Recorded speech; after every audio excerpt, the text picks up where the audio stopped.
Vertical position. J'ai écrit mon identité à la face du vent et j'ai oublié d'écrire mon nom.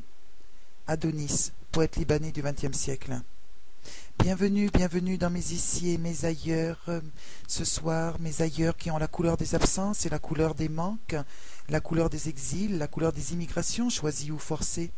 Bienvenue dans nos désirs d'ailleurs, nous, ceux de la diaspora qui un jour avons quitté le pays, nos familles, nos villages, nos villes, nos quartiers, nos amis, nos cocons.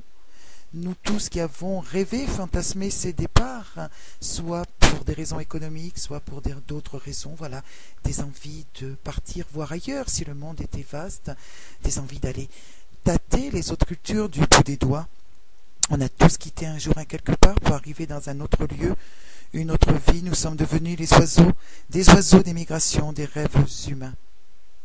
Et oui, vous êtes bien sûr Kassataya, il est 21h et quelques poussières de sable plus tard et quelque part 21h heure de Paris, 20h heure du Bled et 14h dans d'autres lieux du monde, ou 13h ou 8h du matin ou 6h du matin ailleurs. Cette émission ce soir, c'est une émission sur les sentiments d'exil, la souffrance d'être en exil, la souffrance d'être loin de ce quelque part qui nous a vu naître et grandir, et que nous avons quitté, et nous voilà maintenant dans d'autres ailleurs où nous avons dû faire notre trou, nous avons dû nous battre d'hommes et femmes reconnus, appréciés, choyés, aimés par des proches. Nous sommes devenus des pions dans une grande masse anonyme dans ce monde occidental où nous avons cru que nous trouverions peut-être l'Eldorado, peut-être la paix, peut-être juste simplement un travail, et où en fait nous avons transporté avec nous nos morceaux d'ailleurs, nos morceaux d'ici, nos nous qui sont quelque part restés là-bas dans les mémoires, mémoire de nos mères, mémoire de nos tantes, mémoire de nos pères, mémoire de nos cousins. Voilà, nous sommes partis d'un ailleurs où nous étions et nous sommes arrivés dans un ici où nous ne sommes plus. Partir. À chaque exil, à chaque exilé, il y a un départ, il y a une rupture, il y a un quitter le cercle familial, il y a un partir.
xale bi bëgg naa la xale bi lay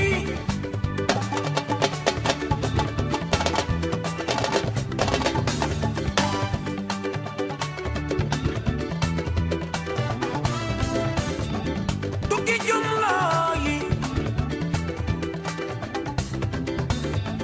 waaye ñebe fu la looyi xale bi lay xale bi bëgg naa la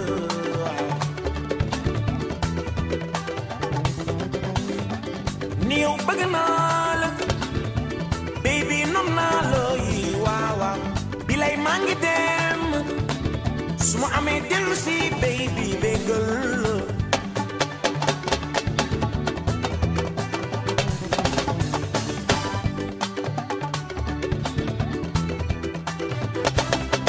waaw yaay seet amay seet xale bi uyu ma waaw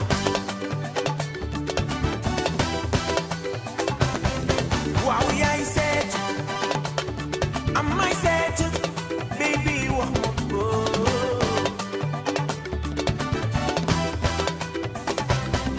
waaw yaay seet amay seet ana solution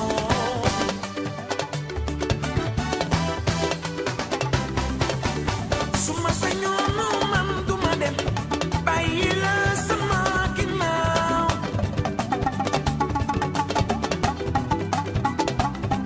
waaw yaay seet amay seet baby wax ma ko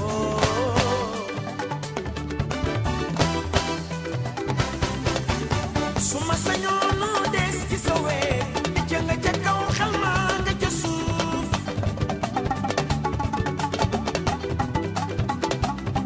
waaw yaay seet amay seet baby wax ma ko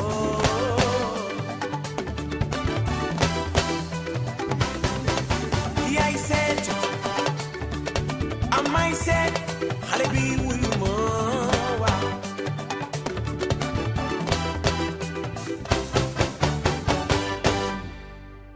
Partir de Pape Diouf, chanson et musicien sénégalais qui raconte bien cette envie, ce désir de partir avec bien sûr au début toutes ces humiliations que beaucoup d'entre nous ont connues, la demande de visa. La demande de visa afin de pouvoir mettre les pieds là-bas dans ces Eldorados qui sont devenus des forteresses, ces Eldorados que nous avons fantasmés, rêvés, que nous avons créés et recréés à travers des films, des émissions de télévision, des documentaires, nous qui avions cru que nous serions bien accueillis et qui en fin de compte sommes rejetés là-bas dans ces Occidents qui se sont enfermés, repliés sur des crises identitaires. Et oui, l'exilé qui est parti avec lui et qui est parti avec ce sentiment de puissance et qui s'est souvent cassé la figure, qui s'est heurté au mur de la forteresse, en particulier la forteresse Europe. Petit souvenir, petite pensée à tous les haragas qui sont partis, à toutes ces épaules mouillées, comme on dit là-bas en Espagne, à ceux qui ont tenté d'atteindre Gibraltar, qui ont traversé les sables, qui ont traversé le Sahara, ceux qui sont morts, les dizaines de milliers d'hommes et de femmes qui sont morts dans la Méditerranée, qui est le vaste tombeau de tous nos rêves africains, de tous nos rêves de diaspora, de tous nos rêves d'exil. Nous avons à transporter avec nous une littérature et surtout nous avons créé la littérature de l'exil, cette littérature à la hauteur de tous nos ailleurs, cette littérature qui a été portée sur le mysticisme, sur la pensée, celle de l'exil, sur la littérature des mots qui ont converti les conditions de l'exil en urgence absolue. Et là, je vais vous lire un texte de Malick Ndiaye, qui est un poète et écrivain sénégalais, et qui raconte ce départ, cet avant, quand nous avons encore les jambes et les pieds qui frétillent, et que nos rêves sont à portée de main, et que nous pensons que le monde nous appartient tels des enfants naïfs. Voilà, quand nous pensions à ce moment-là que nous pouvions être duel, être deux, celui qui reste là-bas, celui qui vient d'un ailleurs et qui arrive dans un autre ici. Alors c'est un texte qui s'appelle Barça. Voilà, Barça, ça veut dire Barcelone ou la mort. C'est comme ça qu'on dit, que disent les immigrés sénégalais. Malick Ndiaye. Sur le dos de l'eau, dans la nuit froide et large comme l'océan, je suis parti des côtes de Guinée, comme les forçats, sur une pirogue. faite de bois mort et de résine, avec un talisman et quelques camarades, dans la poche de l'argent et une lettre pour mon cousin d'Espagne. En songe, j'ai vu les lumières de Lampedusa. Ce n'est pas l'Espagne, mais cela y ressemble. Et oui, Lampedusa, ça fait partie de ces noms de douleur, ces noms de mort, ces noms d'espoir. Lampedusa, Gibraltar, les côtes françaises qui sont devenues inaccessibles, Calais, la jungle de Calais, là-haut, pour tous les immigrés du monde, en particulier les immigrés afghans, les immigrés kurdes, et aussi des immigrés sénégalais, ceux qui voulaient atteindre le rêve Angleterre. Eh bien oui, l'immigré est resté entre deux fantasmes, celui de son ailleurs et celui de son nouvel ici. Et voilà, c'est ce soir, moi je suis une fille de l'exil, une fille des voyages, une fille de tous ces ailleurs que j'ai vus, que j'ai rencontrés de par le vaste monde. Avec un centre, j'ai touché les frontières, tout en gardant un œil sur un centre, sur mon centre, mes centres, qu'est la Mauritanie, ma Mauritanie, mes Mauritanies plurielles et multiples, mes Mauritanies arc-en-ciel. De ce centre, j'ai écumé, je suis parti toucher le Limès, les frontières là-bas. J'ai essayé de toucher le bout du monde, comme si le monde avait un bout, le monde est rond. La terre est ronde, nous partons d'un centre, nous revenons à un centre. Je suis parti d'un centre et je suis revenu à mes centres, tout en passant par les frontières comme tous les immigrés de ce monde-là. Et j'ai une pensée particulière pour une artiste qui m'a accompagnée, dont la voix m'a accompagnée, dont les paroles et les chansons ont chanté la douceur, la tendresse, la douleur de l'exil, la douleur des voyages, ces voyages qui ont commencé par la mer. Parce que vous aurez remarqué, soit on part d'un aéroport, soit on part de la mer, mais nous traversons tous quelque part un océan. Plus cet océan est vaste, plus nous laissons loin derrière nous nos centres, nos tout, nos ici et nos ailleurs. J'ai parlé de Cesaria Evoria avec une chanson magnifique, sublime, Saudade. Voilà la petite Capverdienne qui est morte, qui nous a quittés et qui a si bien chanté cette douceur, parce que l'exil est doux, mais aussi cette douleur, parce que l'exil est douloureux. L'exil, voilà, nous le portons. Nous sommes duel, nous sommes un. Nous sommes deux, nous sommes pluriels, nous sommes tout, nous devenons schizophréniques jusqu'au point de ne plus savoir qui nous sommes. Djibril Sall, un immense poète mauritanien, un immense écrivain mauritanien du XXe siècle, né au début du XXe siècle, dans les années 20, Djibril Sall, souvenez-vous-en, chantre de la littérature francophone mauritanienne, et qui se décrit comme ça, en exil de lui-même, en exil dans son propre exil, exilé dans son propre exil, exilé dans son propre pays, exilé dans sa propre histoire, et qui raconte sa voix, lui qui est devenu étranger à lui-même, et qui dit « Une voix intérieure me parle, une voix sosie de ma voix, une étrange voix, une voix sourde, une voix qui s'arrache de mon âme, de mon cœur, de mes entrailles, de mon esprit, une voix, une voix. » Et ce soir c'est Saudade de Cesaria Evoria, la douceur, la douleur, la rupture, l'équité, partir, revenir, centre, cœur, frontière, ailleurs et ici, Cesaria Evoria.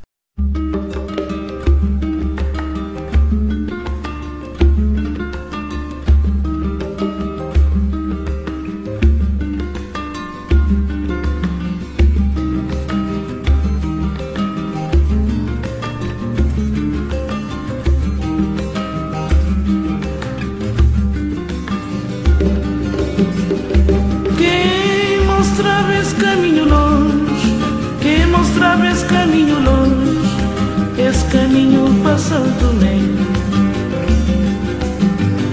Quem mostrava esse caminho longe, quem mostrava esse caminho longe, esse caminho para Santo Tomé. Saudade, saudade,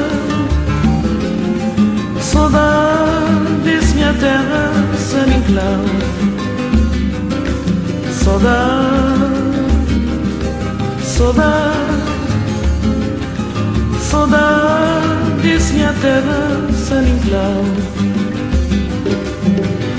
Quem mostrava esse caminho longe, quem mostrava esse caminho longe, esse caminho para Santo Tomé. mostrava esse caminho longe, que mostrava esse caminho longe, esse caminho para Santo Tomé.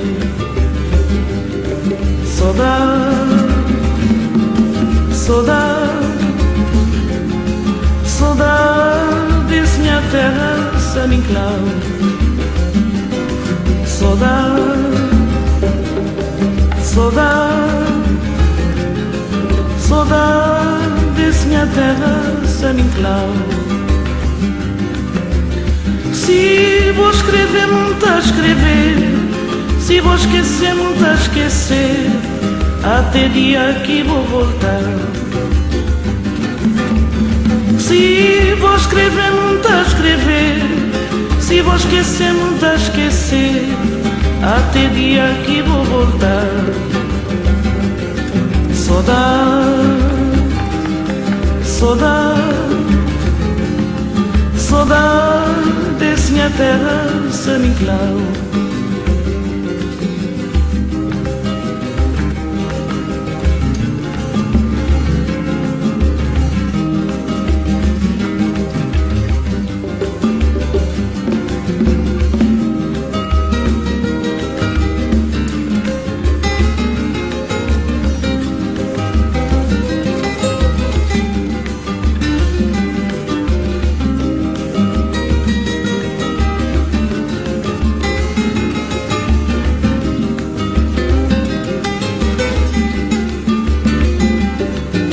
Saudade, saudade,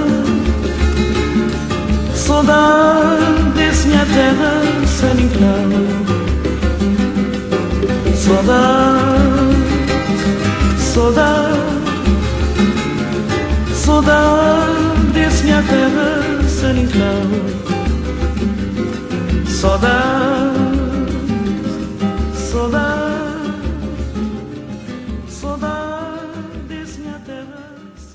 Chaque exilé est habité par le verbe. Les immigrés vivent d'abord l'exil d'une langue, sa langue, ses langues, la langue maternelle, les langues maternelles. Et chaque immigré en transporte avec lui ce désir de verbe, ce désir de langue. Il est en exil non seulement lui, mais sa langue est en exil.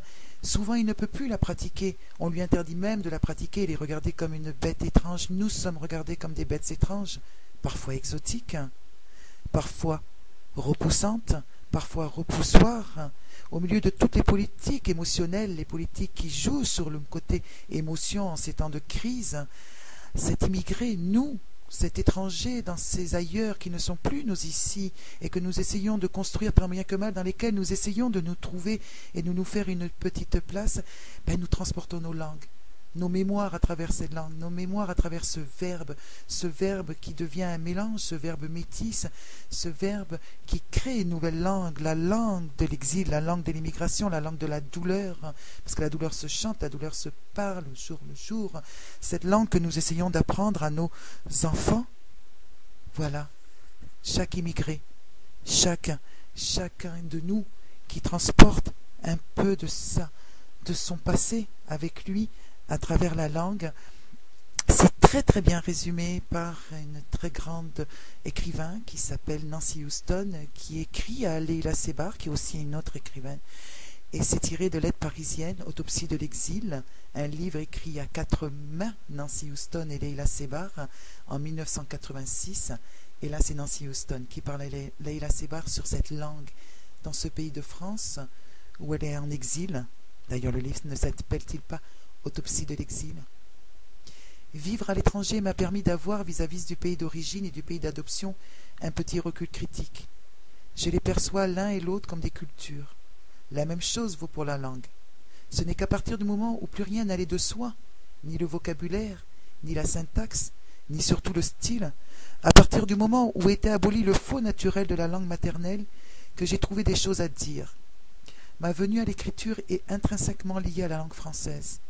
Non pas que je la trouve plus belle ni plus expressive que la langue anglaise, mais étrangère, elle est suffisamment étrange pour stimuler ma curiosité. Encore aujourd'hui, si je dois faire un article en anglais, je le rédige d'abord en français pour le traduire ensuite. Perversion peut-être, perte de temps sans doute, mais sans cela j'aurais l'impression de me noyer dans des évidences trompeuses. Tu dis que je sais assimiler et utiliser des codes. C'est vrai que j'ai été très séduite au début de mon séjour ici, qui ne devait être qu'un séjour, une année d'études universitaires, par les discours qui pullulaient alors. J'ai assisté avec avidité aux séminaires en vogue. J'ai consommé goulûment quantité de livres et de revues théoriques. J'ai avalé les textes de Barthes et de Lacan, avec non pas le lait maternel, mais le lait de cette marâtre qu'était pour moi la langue française. C'est à travers eux que j'ai perfectionné ma connaissance du subjonctif. En même temps, j'étais ahuri par la servilité que suscitaient autour d'eux ces maîtres penseurs. Même si j'avais voulu, je n'aurais jamais pu me glisser dans une de ces chapelles, devenir la disciple fervente d'une de ces divinités intellectuelles, parce que, de l'autre côté de l'océan, et toujours présente dans ma tête, il y avait l'Amérique du Nord. Les concepts que j'apprenais ici n'étaient pas recevables là-bas. Ils m'abandonnaient avec la langue chaque fois que je décollais d'Orly. Et heureusement. Je me souviendrai toujours d'un certain matin où je me suis réveillé dans un loft new-yorkais, dans les bras d'un homme avec qui l'amour la veille m'avait fait défaillir de joie. Je me suis dit en anglais, pourtant Lacan prétend qu'il n'y a pas de rapport sexuel. Et j'ai ri tout haut, follement heureuse de trouver cette idée parfaitement imbécile dans mon contexte américain. Eh oui, Nancy Houston, l'immigrée américaine, qui écrit à l'immigré arabe, et qui raconte un peu cet exil dans cette langue qui n'est pas sa langue maternelle, ce français qu'elle choisit, et avec lequel elle va écrire souvent, longtemps, cette relation de haine-amour, de repoussoir, cette fascination pour une autre langue, autre que sa langue maternelle, et en même temps ce sentiment étrange de ne pas être tout à fait de là, tout en restant entièrement de là-bas. Pour elle, cette Amérique du Nord, pour nous, notre Afrique, pour nous, notre Mauritanie. Voilà, le verbe, l'immigré a besoin du verbe. Toutes les cultures qui ont fourni des contingents d'immigrés à cette Europe en particulier ont fait de la poésie, ont écrit, ont mis en mots cette douleur de l'exil. Je fais pour preuve, par exemple, un peuple qui a donné des dizaines de milliers d'immigrés à l'Europe, c'est la culture amazighe, les Amazighs, comme on disait avant les Berbères, je préfère le mot amazigh, qui est beaucoup plus proche de la réalité des choses, qui, je ne sais pas si vous le savez, mais entre 1964 et 1974, ont envoyé plus de 78 000 jeunes amazighs qui sont partis travailler en Europe, qui ont été recrutés par les houillères françaises pour travailler dans les mines du nord et de l'est de la France. Eux aussi ont fait de la poésie. Ils ont magnifié l'exil, ils ont magnifié le souvenir, ils ont magnifié leurs ailleurs par le verbe. Les femmes, souvent incultes, illettrées, pas incultes, excusez-moi, illettrées, ont chanté la douleur de l'exil. Ces femmes qui ont attendu leurs hommes, leurs fils, leurs maris, leurs frères, leurs pères, qui sont partis dans ces froideurs du Nord, ces femmes qui ont pris possession des villages soudainement désertés par les hommes, des villages comme on en connaît partout maintenant. Au Sénégal, il y a des villages où il n'y a quasiment plus que des femmes, en Mauritanie aussi, il y a quasiment plus que des femmes. Les femmes, par la force des choses, sont devenues des veuves potentielles, des veuves en attente de leurs hommes partis très très loin, ces hommes qui ont vécu ou qui continuent à vivre dans les foyers Sonacotra, qui se regroupent, tels des oiseaux migrateurs, entre eux pour avoir le plaisir d'entendre la langue du pays, manger ce que l'on mange au pays, et qui travaillent durement et qui chaque mois envoient parfois 100 €, parfois que 50 € à la femme qui est restée là-bas au village avec les enfants, ces hommes qui n'ont plus vu leurs enfants pendant des années, ces hommes à qui les différentes politiques migratoires ont interdit jusque même le regroupement familial, la base de la vie en société, la base de la vie humaine, un homme, une femme, une famille, des enfants. Ces hommes à qui on a refusé la première des dignités, celle de le droit de pouvoir vivre en famille, de pouvoir regarder ses enfants vivre. Voilà, ces hommes pour qui j'ai une pensée particulière, tous ces hommes, qui soient arabes, afghans, kurdes, turcs, mauritaniens, sénégalais, maliens, guinéens, sud-africains, éthiopiens, somaliens, qui vivent entassés dans les foyers Sonacotra, qui sont les ombres, ceux qui rasent les murs dans les grandes capitales européennes, ceux que l'on ne voit jamais, ceux qui balaient dans le métro, ceux à qui personne n'adresse un regard, et pourtant quand je passe à côté d'eux, par exemple dans le métro de Paris, et que tout de suite je sens une odeur, l'odeur du linge, l'odeur de l'encens, Touraï, l'ebhour, et ça me fait monter des larmes aux yeux, et je les regarde, et moi, moi, Mariam Derouiche, je regarde ces hommes-là anonymes avec leur bonnet sur la tête et qui balaient les immondices de la vie européenne et que personne regarde, et je me dis, je suis eux et eux ils sont moi, ce lien ténu qui fait que chaque exilé cherche son regard et son miroir, son partenaire là-bas dans cette grise Europe, gris, cet Occident si froid, si gris.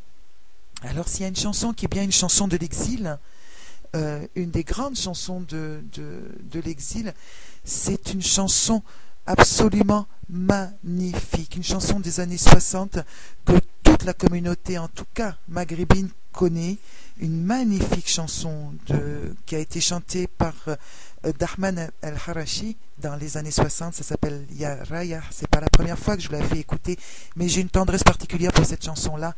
Et ce soir, c'est une reprise par Rachid Taha. Voilà, Ya Raya.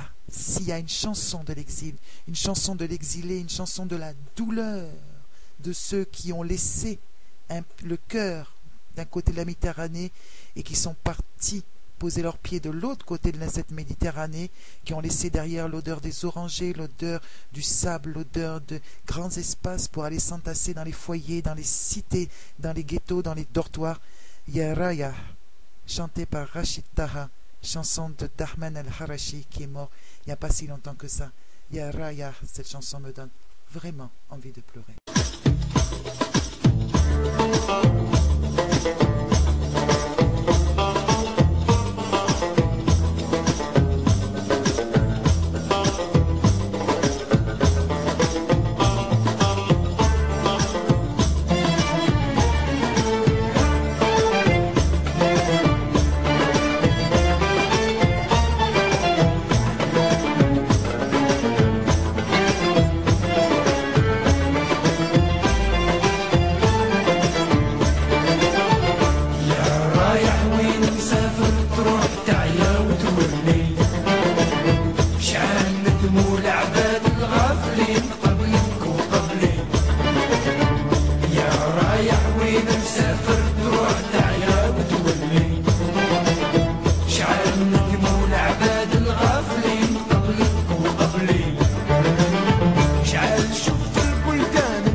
شوف ما يصلح فيك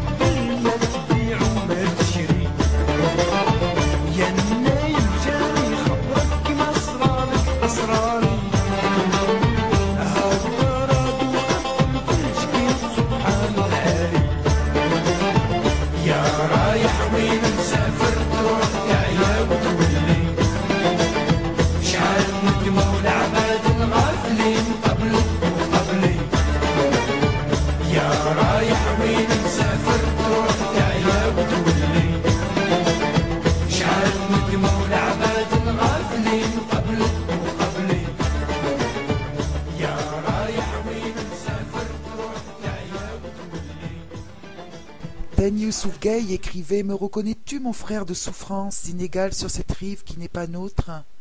En 1975, Ten Youssouf Gay, qui est mort, qui a vécu des exils, qui est mort à Walata, qui nous a légué une littérature magnifique, sublime, et qui a si bien chanté l'exil, lui qui a connu l'exil, tous les exils, exil à l'intérieur de son propre pays, exil extérieur.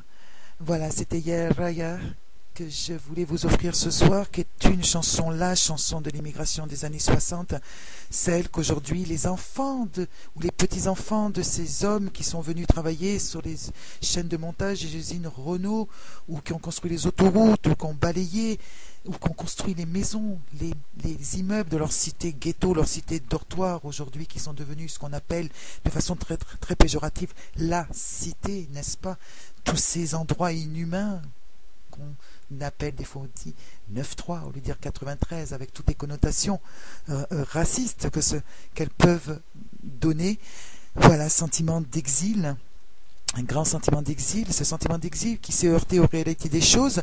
Beaucoup d'entre nous avaient rêvé, par exemple, dans cette arrivée vers la France, avaient rêvé une France qui en fait n'existait que dans nos imaginaires, ou à travers les livres d'école, ou à travers nos profs, les coopérants français qui venaient nous enseigner au temps où il y avait encore des coopérants français qui venaient enseigner à nous autres petits Mauritaniens au collège de garçons ou au lycée national.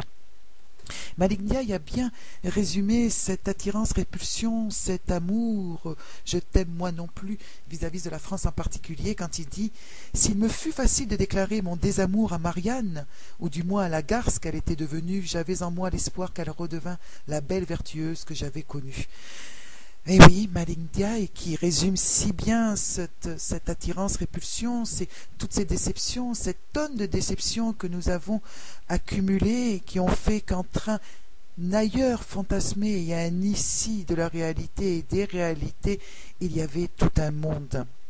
Parce que nous autres immigrés, nous sommes entre deux fantasmes. Pas beaucoup de choix que nous laissent ces sociétés qui nous ont accueillis. Soit nous avons le choix d'être le travailleur qui est toléré dans la mesure où il se laisse exploiter, soit nous avons le choix d'être l'immigré, celui qui est le damné de la terre. Et pourtant, nous, en tant qu'immigrés, en tant que ceux en exil, hommes et femmes en exil, nous avons une vie et des désirs propres, et qui ne se résument pas aux lamentations de l'écrit. Nous avons des exigences que personne n'écoute. Et de tout temps, l'homme en exil, a pleuré cet exil. L'exil est quelque chose de terriblement douloureux. Ceux qui ne sont jamais partis de chez eux ne peuvent pas imaginer combien le fait de vivre loin de chez soi, loin de l'endroit où nous avons envie d'être et de vivre, eh bien, la douleur est là, la douleur, elle est là tout le temps, tous les jours, minute par minute. Nous nous levons le matin, nous nous regardons dans la glace. En tout cas, moi, je me regarde dans la glace et je ne me reconnais pas. Je ne me reconnais pas dans cet ici, je ne me reconnais que dans mes ailleurs. Vous savez, déjà au XIe siècle, dans un des poètes juifs, des poètes, oui, juifs, poètes espagnols, à ce moment-là, quand l'Espagne était encore cette terre de mélange, chantait l'exil. J'aime particulièrement ces mots de Salomon ibn Gabirol, qui a vécu à Malaga et qui est mort quelque part en Andalousie, donc au XIe siècle, et qui écrivait pitoyable captif en terre étrangère, prise en esclavage de la servitude égyptienne. Depuis le jour où elle t'a quitté, elle regardait derrière elle, vers toi. J'ai résidé en exil, enfoncé dans la boue. Et oui, Salomon ibn Gabirol qui nous explique et qui nous parle de son exil, cette sensation d'étouffer, cette sensation d'être noyé dans quelque chose que nous ne supportons plus, qui nous étouffe, qui nous empêche de respirer. Je suis d'accord, il y a des gens qui ont choisi leur exil, qui ne vivent pas l'exil. Pour eux, ce départ fut une nouvelle naissance. Ceux-là, je les admire. Il en existe qui sont heureux dans leurs nouveaux ici. À ce moment-là, leur lieu d'origine est devenu un ailleurs qui n'existe plus. Leur ailleurs et leur ici sont concentrés là où ils vivent. C'est vrai qu'on n'est pas automatiquement de l'endroit où l'on est, où l'on grandit. On est de l'endroit où l'on se sent. Mais nous, exilés, nous ne choisissons pas souvent l'endroit où nous devons nous sentir, l'endroit où nous sentons enfin nous réconcilier avec nous-mêmes, renouveler, recréer, renaître. Il y a un autre juif que j'adore, un poète juif qui s'appelait Benjamin Fontaine, qui a écrit un livre qui s'appelait Un Ulysse juif, un auteur qui est mort en déportation à Auschwitz. Quel exil que la vie de cet homme-là, Benjamin Fontaine, qui était de nulle part et d'ailleurs, qui s'est battu pour ses idéaux et qui disait quelque chose de très beau et qui disait, quand il au fond de son désespoir, et qui disait « Je pose mon poing sur la table du monde, je suis de ceux qui n'ont rien, qui veulent tout. Je ne saurais jamais me résigner. » Il ne s'est jamais résigné, il est mort en déportation à Auschwitz, là-bas, dans l'horreur des camps de concentration, emportant avec lui son mal-être, son malaise et sa douleur. Alors on va continuer un peu ce soir dans mes chemins d'exil. Je n'ai loin de moi la prétention de résumer tous les exils, mais je pense que certains d'entre vous qui m'écoutent savent ce que c'est que le souvenir, que de fermer les yeux et de repenser à l'odeur, aux odeurs multiples de chez nous, quand nous sommes enfermés dans ces cités anonymes, impitoyables, et que nous pensons là-bas à tous nos ailleurs, là-bas au soleil, au vent de sable, aux marigots, aux badha, aux dunes, aux villages, à nos mères, à nos tantes, à nos sœurs, aux odeurs d'encens, aux repas, aux rires, aux enfants qui courent dans la rue, aux animaux, à toute cette fratrie, à la tribu, au clan, au village, où nous sommes un maillon et où nous ne sommes jamais seuls, et nous voilà nous seuls entre quatre murs, posés sur nos matelas à écouter les musiques de là-bas, à téléphoner, à acheter nos cartes téléphoniques et téléphoner pour entendre l'accent de là-bas, entendre parler du bled, entendre parler du pays. Eh bien, il y a un auteur qui est, si on peut dire, qui représente un peu tous ces exilés du monde, lui qui a porté son exil partout, en Europe, aux États-Unis, lui qui fut interdit sur sa propre terre, exil politique forcé, lui qui a chanté sa terre, qui est un magnifique poète, un très grand poète du monde arabe. Bien sûr, vous aurez peut-être reconnu Mahmoud Darwish. S'il est un exilé sur cette terre, c'est bien lui à qui on a refusé même le droit de poser les pieds sur la terre de ses pères et grands-pères, et qui a si bien chanté. Rappelez-vous Mahmoud Darwish qui disait, et cette phrase vous résume, aussi vous, j'habite dans une valise. Mahmoud Darwish, magnifique poème. Dans un poème qui s'appelle Contrepoint, un moment, Mahmoud Darwish, qui s'adresse à Edouard Saïd, dit, en parlant d'Edouard Saïd, il dit « Je suis de là-bas, je suis d'ici, et je ne suis pas là-bas, ni ici. J'ai deux noms qui se rencontrent et se séparent, deux langues, mais j'ai oublié laquelle était celle de mes rêves. J'ai pour écrire une langue au vocabulaire docile, anglaise, et j'en ai une autre, venue des conversations du ciel avec Jérusalem. Son timbre est argenté, mais elle est rétive à mon imagination. Et l'identité, je dis. Il répond autodéfense. L'identité est fille de la naissance, mais elle est en fin de compte l'œuvre de celui qui la porte, non le legs d'un passé. Je suis le multiple, en moi mon dehors renouvelé, mais j'appartiens à l'interrogation de la victime. N'étais-je de là-bas, j'aurais entraîné mon cœur à y élever la gazelle de la métonymie. Porte donc ta terre où que tu sois, et sois narcissique s'il le faut.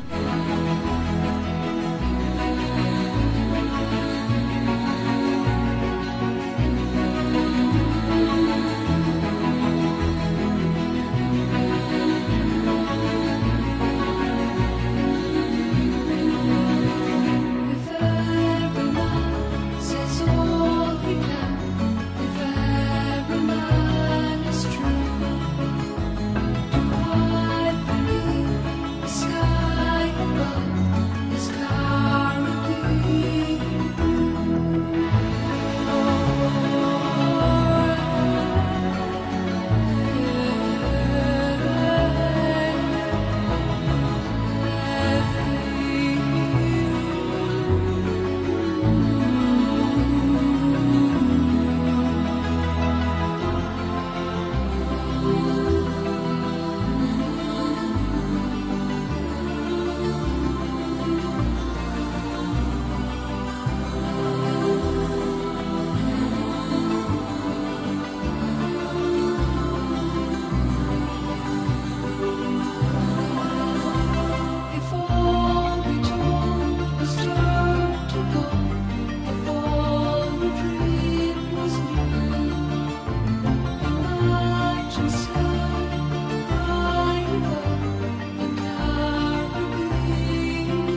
Mahmoud Darwish, qui parlait aussi, qui chantait sa mère qui était restée là-bas dans les territoires occupés, dans un magnifique poème qu'on pourrait tous réciter, que nous pourrions tous offrir à nos mères, celles qui sont restées au village, celles pour qui certaines n'ont pas revu leur fils depuis des dizaines d'années, celles qui ne reverront plus jamais leur fils parce qu'ils ont disparu dans les eaux soit de l'Atlantique, soit de la Méditerranée, ceux qui sont partis à bord de pirogues, de bateaux abîmés, vieux, qui se sont enfoncés dans les eaux, ceux dont on a retrouvé les cadavres sur les côtes européennes, les côtes espagnoles, ceux dont on ne retrouvera plus jamais rien, ceux dont les eaux ont blanchi dans le Sahara, ceux qui sont devenus des numéros sous des tombes anonymes là-bas, dans le sud espagnol ou à Lampedusa.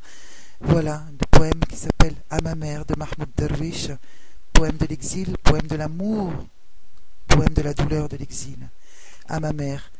Je me languis du pain de ma mère, du café de ma mère, des caresses de ma mère. Jour après jour, l'enfance grandit en moi, j'aime mon âge, car si je meurs, j'aurai honte des larmes de ma mère.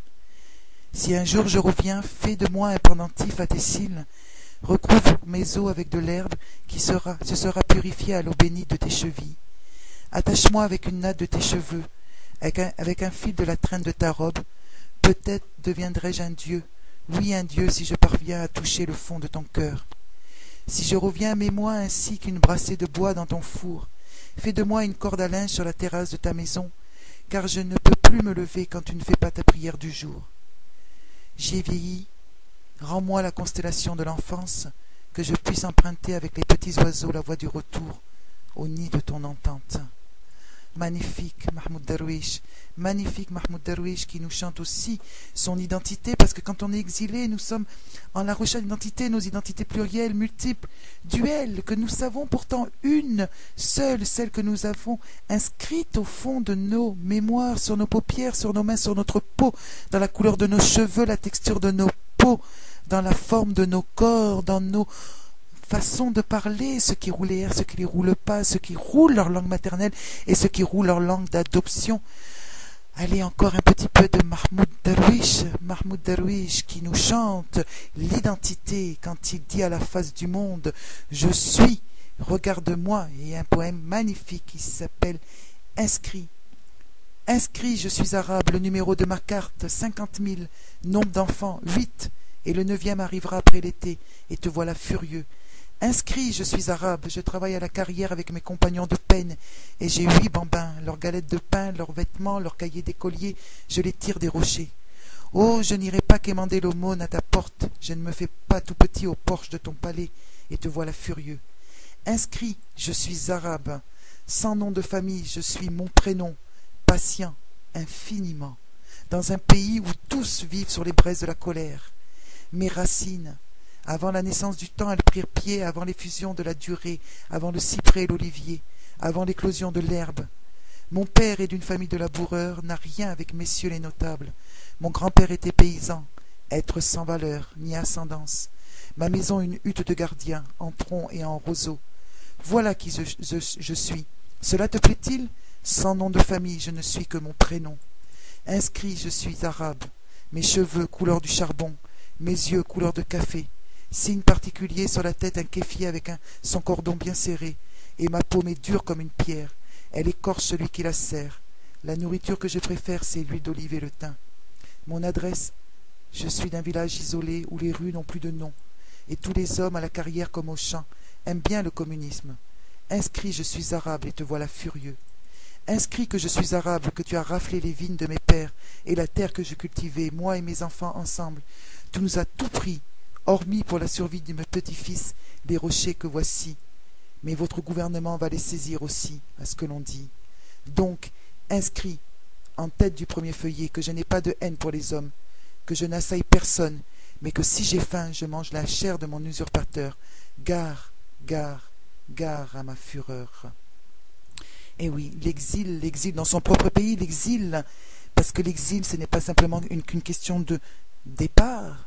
On peut vivre en exil chez soi, on peut vivre en exil sans jamais avoir quitté sa concession, sa cour, sans même être jamais sorti de sa chambre. On peut vivre l'exil comme une plaie, comme une douleur quotidienne qui fait qu'on est étranger et à nous-mêmes et aux autres et à l'environnement, étranger dans notre propre pays. Alors pour parler de cet exil intérieur, de cet exil de ceux qui ne sont pas partis, mais de cet exil de ceux qui chantent la douleur de ne plus être, de ne plus se sentir eux-mêmes dans leurs propres ici, je ne peux pas m'empêcher de vous lire un poème d'un autre très très grand auteur mauritanien, malheureusement décédé, ya Rahman. C'est Ousmane Moussa Diagana, qui nous chante un peu l'exil dans son propre pays, la nostalgie, la perte. L'exil, c'est aussi un peu de notre mémoire. Nous sommes tous exilés, exilés de nos histoires. Les résonances du couchant sont ce soir couleur de cendre et de latérite, couleur de beauté et de mélancolie, couleur d'une poésie saturnienne. J'y plonge l'horizon endeuillé d'amour blessé, l'horizon saignant de cœurs meurtris de ma terre métissée, et je rêve, rêves agités de poésie et de mélodies lointaines. Je songe au poète Sidi Abdallah et à la belle Azer, à la tristesse de leur tour d'orgueil dans Wadan, m'invitant dans sa sagesse. Je songe au poète Adeba et à ses amours nomades, à sa passion ambiguë pour Debou, la Lekwariya, la jeune femme noire, la jeune femme peule. Je songe aux chanteurs du Lel, de Leila et de la nuit, à leur langage pluriel, creux de nostalgie et de tolérance. Ousmane Diagana, Shargi. فلك اسگردان سر جیرای بردار فلک اسگردان سر جیرای بردار که قربت خاک دامنگیر داره که قربت خاک دامنگیر داره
Nostalgie de la parole séculaire et des prières pures en la langue du Coran. Nostalgie de la tablette et des écritures.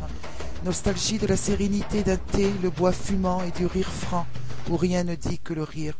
Nostalgie du regard perdu, nostalgie du regard perdu de l'immense Mauritanie. Idoumoul Mohamed Lemine, 1991.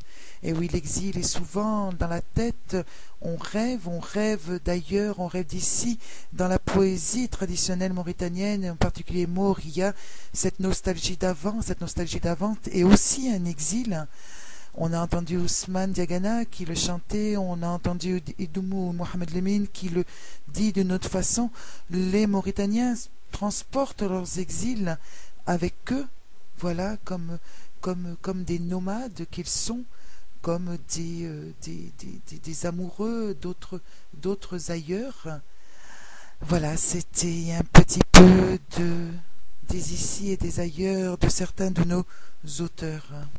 D'ailleurs, un poète des temps anciens, un poète maure, Sidi Mohamed Oued Ghasri, qui était du Tagant, a écrit cette puissance de l'évocation des lieux, la nostalgie d'être de quelque part. Là, du Tagant, il disait « Un ancien Tagantois en voyage au loin dit, quand un ancien Tagantois revient au Tagant, sans prendre le temps de faire halte, dès qu'il aperçoit les cimes et les vallons du Tagant, il pleure, il se rappelle ses parents, ses amis et les lieux qui évoquent des moments heureux. Hier, en passant à un tel endroit, j'ai fait revivre le passé et j'ai effacé le présent. Lorsque je me suis éloigné, très loin, je me suis retourné et je repensais à mon passé. À présent, la vie ne m'intéresse plus. » Et oui, poème de Sidi Mohamed Oued Ghasri, qui était un poète du Tagant, qui nous chante aussi son exil d'ailleurs, son exil d'ici, son exil de partout. Alors voilà, on arrive doucement à la fin de cette émission.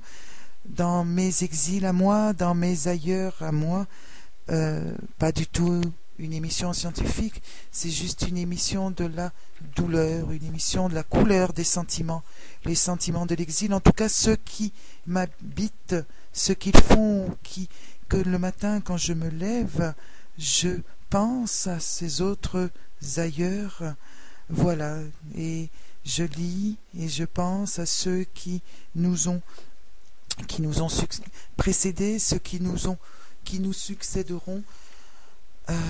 Voilà un tout petit peu de nos douleurs, un petit peu de nos ailleurs. Juste simplement ce soir une envie de vous parler de cette souffrance. Et que dire quand la souffrance d'être seul, la solitude des grandes villes, ceux du pays, les amis que je revois là-bas, qui ne comprennent pas nos complaintes et notre tristesse, parce que l'homme et la femme de la diaspora portent en lui quelque part cette tristesse. Partout où nous allons, nous cherchons des Mauritaniens. Partout où nous allons, nous recherchons un petit peu d'Afrique. Paris a ses quartiers africains. Aux États-Unis aussi, Washington, il y a le quartier Somalie, les Little Africa qu'on leur retrouve un peu partout. Nous sommes contents de pouvoir porter les habits que nous aimons, de pouvoir parler les langues que nous aimons, nos langues maternelles, de nous retrouver entre nous, non plus perdus dans une masse blanche, uniformisante, où il n'y a plus qu'une pensée unique, où la différence et la tolérance sont des mots que l'on est en train d'oublier, où on nous demande d'être discret, travailleur, ne pas parler, ne pas revendiquer, ne pas demander, ne pas exiger, où on nie en nous tout ce qui est l'être humain pour ne regarder que notre couleur de peau, où l'on fait des raccourcis très dangereux sur les cités, la délinquance et une présupposée peut-être génétique africaine qui nous prédisposerait, nous et nos enfants, à devenir des délinquants en puissance, des voleurs de travail, des voleurs de pain. Dans ces mondes où les hommes ne voient pas que nous sommes, nous aussi, des êtres humains, que nous avons nos civilisations, nos poésies, nos fantasmes, nos rêves, nos vies, nos façons de penser, nos religions, dans ces mondes monochromes où l'on voudrait que nous ne soyons plus juste des forces de travail silencieuses. Voilà, c'était juste mes ici et mes ailleurs de souffrance. Je ne parlerai pas ce soir de l'exil amoureux quand l'on vit loin non seulement loin de chez soi, loin de son pays, loin des siens, mais que l'on vit aussi loin de l'être aimé. Combien d'entre vous connaissent ça, ceux qui ont laissé leur femme ou leur mari là-bas au bled, au village, ou quelque part à Nouakchott, ou Nouadhibou, ou Zouerat, ou Kaïdi, ou Bogué, ou Mbout, ou Kankossa, ou Akjoust. Ceux qui pleurent, parce qu'il y a aussi l'exil des sentiments, mais ça nous y reviendrons un autre jour dans une autre émission sur l'exil des sentiments, la douleur d'être loin de celui ou de celle que l'on aime, et cela rajoute à nos douleurs d'exilés, nos douleurs de ceux qui sont en exil, nos douleurs de haragas, ceux qui sont partis, nos douleurs d'épaules mouillées, comme nous appellent les Espagnols, parce que nous avons traversé la mer, nous avons nagé, nous sommes sortis et avons mis le pied sur la forteresse, sur ce continent Europe, tout mouillé, sorti de l'eau. Voilà, nous sommes avec une identité, nous sommes, en tout cas moi ce soir, Mariam de Derwish, je suis dans la douleur, je suis dans la souffrance, je suis dans l'exil. Mon Dieu, que l'exil est dur. Vous étiez bien sur Kassataya avec Mariam de Derwish. Je vous remercie de m'avoir accompagné dans mes sentiments d'exil. Oh, très maladroit sentiment d'exil. Mais si vous vous reconnaissez, vous êtes reconnu dedans. Eh bien moi, je suis très heureuse. Voilà, c'était ma chaîne, mes ici et mes ailleurs, juste pour vous, mes exils. Bonsoir.